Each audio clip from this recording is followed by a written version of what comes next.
Hey, beautiful people, how is everybody? Woo! Woo! So again, another live from H. I need to get back into lives. I used to love doing my Facebook lives, but here I am, Porto, coming home to the UK, and I want to talk about things live. Harry, Facebook Live from the hostel. Plenty of Wi-Fi here, so let's talk about health. I don't know, holistic health. Harry, kind of important.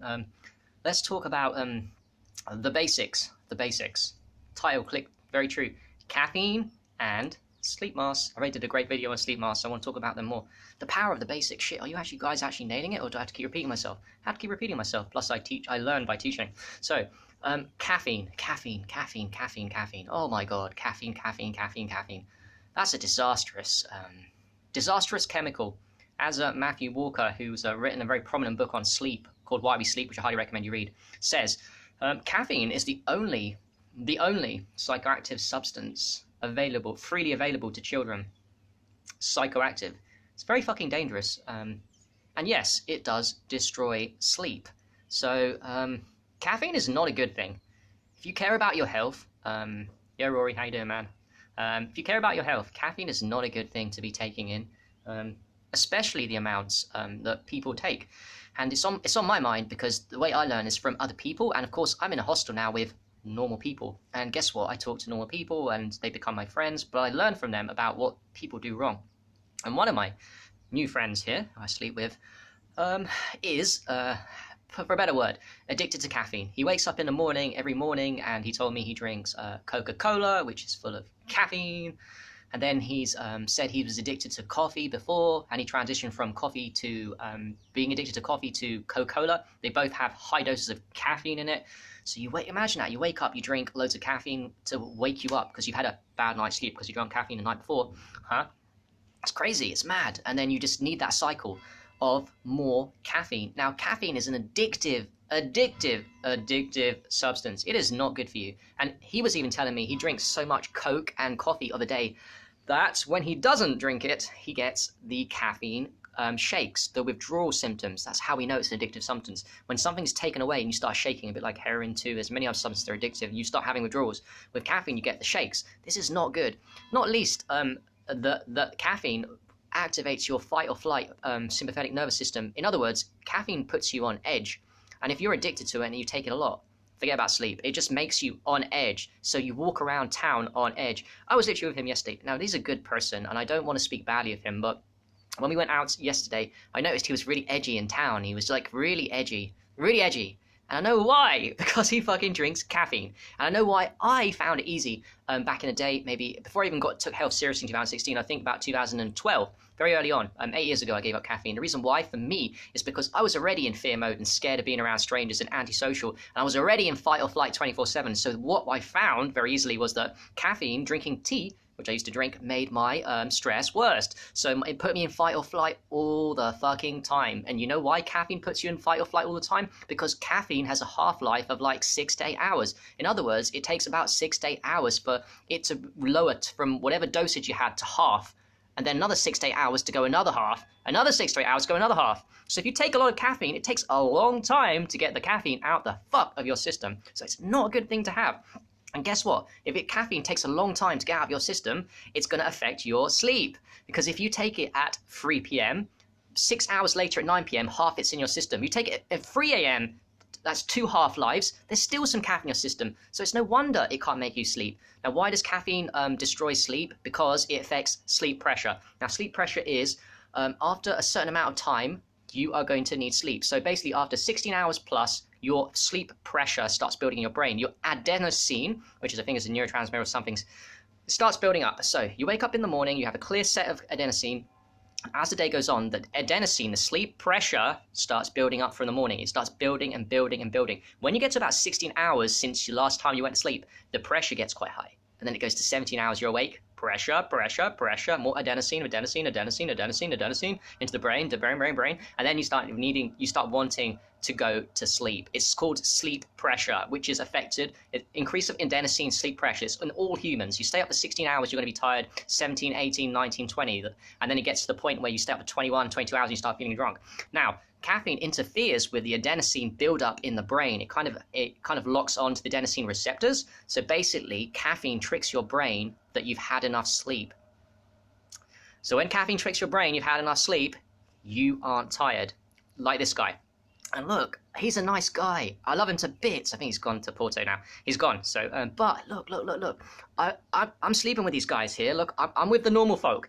And I couldn't sleep for a different reason last night. I couldn't sleep because I'm healthy and I fucking look after myself. I had 1 meal a day yesterday. I had high energy. I'm excited to be in Porto. I'm just a happy and healthy person. So I was meditating, keeping my body still up to 2, 3 in the morning. I just couldn't sleep last night, but I was healthy. But guess what? My friend who is confessed to me he's addicted to caffeine and gets to withdrawal shakes and drinks a Coke every morning and drinks a coffee during the day. I heard him at nighttime and he could not sleep. It was a powerful reference experience, why I make a video on it. A powerful reference experience of just how caffeine affects sleep. It was 1, 2, 3. All he was doing was tossing and turning at nighttime. All he was doing. And I was there, chilled out, not needing much sleep, keeping still and meditating. And whilst he was just shuffling around, and what it was the caffeine. The caffeine was still in his system. Even if he took it at 3 p.m, even if he took it at midday, it's still in his system. Obviously, the earlier you drink caffeine, the better for you. You don't need to go over the obvious here. If you're going to drink caffeine, I know you like it, fine, but try and take it as early as possible, because the time you take caffeine makes a massive difference to your health. The time you take it. And the ultimate, I'll be honest, for me, and I hope for you guys as health warriors, is let's try and get towards no caffeine. As I said earlier, it's the most psychoactive substance. Children abuse it. Caffeine. What's Red Bull contain? Not even a Diet Coke, not even a Coca-Cola has copious amounts of caffeine. Not only tea and coffee, which the British people and even the people here love, has caffeine. What else has caffeine? I don't know. Red Bull, that drink for children. What idiotic thing that children are being targeted with this caffeine substance in, not a deliberate policy in the drinks. It's really bad. Like, it's really bad. I mean, if you're addicted to it, you enjoy the taste, fine. Try and get yourself off it. That's where I'm of it. I just teetotal for a few things. I like teetotal for alcohol. I like teetotal for caffeine. I found them before I even got into health, guys, and started taking it seriously with urine therapy. I was well aware of what activated my fight or flight, what made me paranoid, made me stressed outside, and one of them was caffeine. As simple as that. I did not like fight or flight. This topic goes deep, guys. I used to work in a cafe. Cleaning up coffee cups, right? Get this. I used to work in a cafe cleaning up coffee cups. I didn't actually drink the coffee, but I cleaned up the coffee cups. And of course, there's a little coffee at the bottom when you clean the cup. And that used to touch my hands. And because it touched my hands, the caffeine from the coffee, it used to go inside my blood, because anything that touches your skin goes into your bloodstream. And guess what? I started to suffer from a worse sleep at night just from touching little bits of coffee and tea whilst I was cleaning it, because I had to as part of my job. So that's how bad it is. Even touching caffeine, coffee and tea will get into your blood system. So it's such a bad drug, man. Let's try and get ourselves off it. Do you really want to be walking around in sympathetic fight or flight mode all the time? Or do you want to be in parasympathetic? You will never activate the parasympathetic nervous system, your deep relaxation fully, if you're on coffee and tea or caffeine. It slows you down. It's the simplest, yet the most powerful, and that's why I fucking made this video, because the most powerful and simple, some of you guys haven't nailed, or your family and friends haven't nailed, and I fucking nailed it, and I'm still seeing reference experiences, and I want to tell people, do you want a good sleep? Fucking give up coffee, man. Start taking your coffee tea early and then just giving it up. Stop drinking Coca-Cola. Stop drinking Red Bull. Never give Red Bull to your children. Fucking hell, man. People need to wake up. Like, it's crazy. It's actually really cool that I got that reference experience so I can talk about it. Coffee's amazing. So I transitioned quickly from caffeine, rewatch it if you haven't heard it. It's pretty good. Onto sleep masks. Again, I'm in a hostel surrounded by Wi-Fi, internet, and guess what? That affects my melatonin level and my sleep, and even the people beneath you kind of use the mobile phones all the time at night. You can't get away from unhealthiness in a hostel when surrounded by normal people with the Wi-Fi's, and I'm in a city too. But what you can do for your health whilst you're in a city is at least, guys, wear a sleep mask at fucking night, right? What a transformational health protocol wearing a sleep mask is. What, it costs €5, €6, £5, $6, $7. This one's half cotton. It's a really good one. Find a good one if they don't fit around your head and they keep coming off, and just wear your sleep mask at night, because that thing will transform your health. This hostel has a light on in the middle at night time. At the centre has air conditioning too, which is not cool. And the windows were closed. I couldn't open the windows out of respect for other people. But what I can do with my power when I'm living in a dangerous environment, surrounded by people that don't care about their health and not as passionate or not as aware as me, is I can do little things. And one of the little things I do, as well as controlling my diet and fasting and what I just said earlier about no caffeine, no alcohol, and all the basics, and eating good healthy food and 1 meal a day I'm on now, is wear a sleep mask. Because then it tells your body and your eyes and your system it is dark. So you will be healthier and you will wake up more rejuvenated. I was meditating, couldn't sleep last night. I still wore the sleep mask so my eyes can rest and my third eye can open and I can become self-aware and meditate on all the things I need to do in the future and all the things I've done in the past and the present. So it's amazing. Just wear your sleep mask, man. It's amazing transformation. Doesn't matter where you are. The lights can be bright and shining like it was in my room. There was a really bright light up there. It's on all the time. I don't know how to turn it off. I'm no control. You have no control of a lot of things when you're surrounded by normal people and in these poison environments, but you do have control over wearing a sleep mask.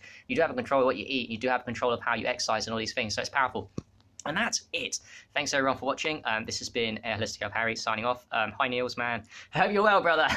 Look after yourself. Look after the cats, man. I miss you a lot, man. And I'm off to home at UK tomorrow. I've had an amazing day today in Porto. I fucking loved it, man. I've been around, met some really cool people, and yeah, it's beautiful. And let me read your comment. Yep. Decaffeinated is cool, Rory. I think.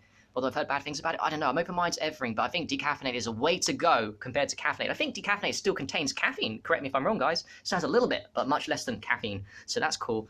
Yes, decaffeinated, definitely. That's a good transition for people to stay on decaffeinated as opposed to caffeine. Definitely. And I agree, it does depend on genetic expression, the half-life of caffeine and how you're affected by it. I know for me, it affected me hugely. It affected my fight or flight. I was constantly in aggression. I could not activate my compassion, my happiest self around people ever on tea and coffee.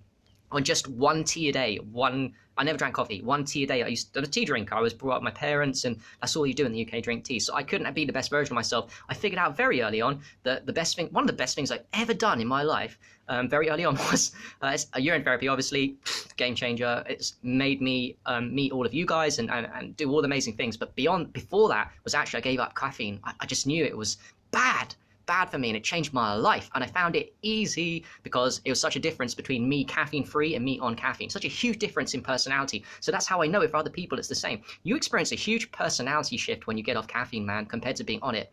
Yeah, a huge personality shift. And I care about how my personality, and I care about how my personality is expressed to other people, how I think in my brain, and how compassionate I am, or how fight or flight I am. So that's why I find it easy, man. So yes.